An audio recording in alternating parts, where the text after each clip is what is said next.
The automation of industrial processes has increased exponentially in the last few years.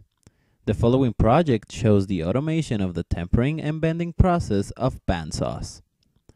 This process is done manually and empirically, reasons for which the process is not really standardized and very prone to failure.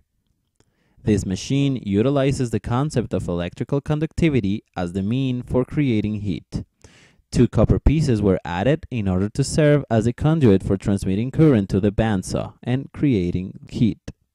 These attachments will also do the labor of bending the saw's teeth in pre-established angles of 60 degrees referenced with the horizontal axis.